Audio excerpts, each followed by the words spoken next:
സമയം പോയി കേട്ടാ. ഓ സത്യം, ഇത്രയും ബോറ് പടം അടുത്തടയ്ക്കൊന്നും പ്രതീക്ഷിക്കട്ടെ. ഇത്രയും എസ് എൻ സ്വാമിയുടെ എന്തോരം തേങ്ങയില്ല, ചുമ്മാ ഒരു സിനിമ കൊണ്ട് വെച്ചേക്കുന്നല്ല ഒന്നുമില്ല.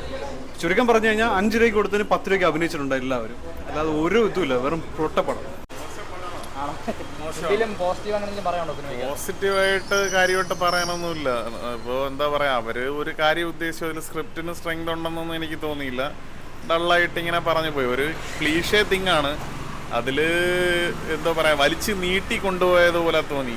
ചെറിയൊരു കാര്യത്തെ വലിച്ചു നീട്ടിക്കൊണ്ടുപോയി. അതിൽ കുറെ കൂടെ എലമെന്റ്സ് ഒക്കെ കൊണ്ടുവരായിരുന്നു ഇൻട്രസ്റ്റിംഗ് ആയിട്ട്. അങ്ങനെ ഇൻട്രസ്റ്റിംഗ് ആണോ?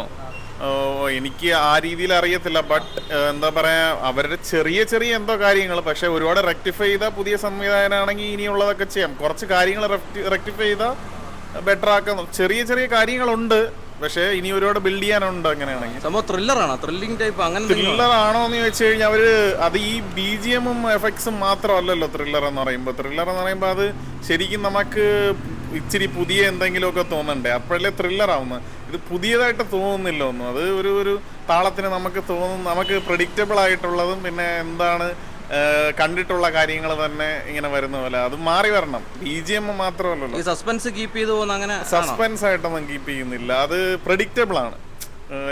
ഒരാളിന് എന്ത് പറ്റുമില്ല എന്നുള്ളതല്ല, അത് പ്രഡിക്റ്റബിൾ ആണ്. പറ്റിയാലും ഇല്ലെങ്കിലും എങ്ങനെ വരും എന്ത് വരും എന്നുള്ളതൊക്കെ പ്രഡിക്റ്റബിൾ ആണ്.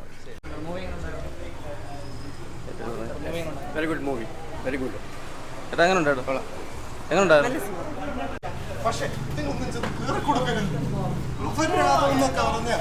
ഈ അടുത്ത് കണ്ടിട്ടില്ലേ ഇതുപോലൊരു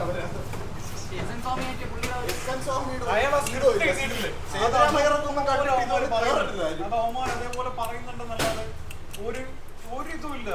ഡബ് ചെയ്യുന്നത് പോലെ ഇരിക്കുന്ന അതുപോലെ തന്നെ ഒരു ബന്ധമില്ല, ഒരു ക്യാരക്ടേഴ്സ് തമ്മിലൊന്നും ഒരു ബന്ധമില്ല. ഒരുമാതിരി